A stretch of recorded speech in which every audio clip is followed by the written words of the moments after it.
Salut tout le monde, je vous amène avec moi devant le CHUL ce matin parce qu'il y a des super-héros qui descendent en rappel la façade de l'hôpital.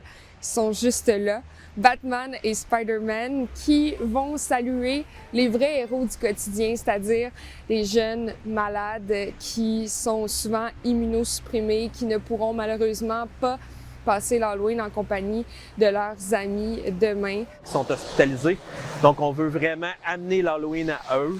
Donc c'est pour ça que nos agents de GTI, on a Batman et Spider-Man qui sont présents et qui font une descente en rappel pour aller au contact des enfants, donc vraiment de célébrer la fête de l'Halloween avec les enfants qui ne pourront malheureusement pas faire la récolte de friandises.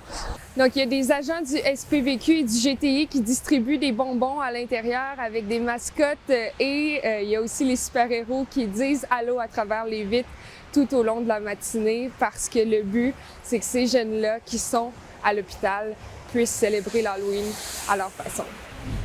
Maintenant, je voulais vous parler du gouvernement qui a révélé dimanche son offre au syndicat de la fonction publique et je vous résume ça brièvement. Donc, la nouvelle proposition prévoit des augmentations d'un peu plus de 10 % sur 5 ans, alors que le Front commun demande 20 % sur 3 ans. La présidente du Conseil du Trésor, Sonia Lebel, affirme que son offre représente 8 milliards de dollars, mais les syndicats, eux, accusent le gouvernement Legault d'arrogance et de ne pas reconnaître les employés de l'État à leur juste valeur. Alors, ça reste un dossier à suivre, mais résultat, il y aura des journées de grève comme prévu au cours des prochaines semaines. En terminant, je voulais revenir avec vous sur le vidéojournal de vendredi dernier parce que vous avez été quelques-uns à m'écrire concernant le chiffre de 40 % d'appui en faveur du tramway que le maire de Québec a avancé.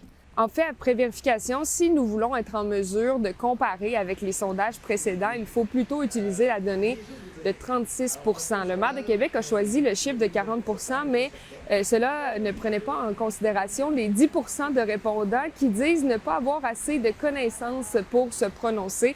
Et donc, l'appui au tramway a diminué de 6 % en un an. Voilà, bon lundi!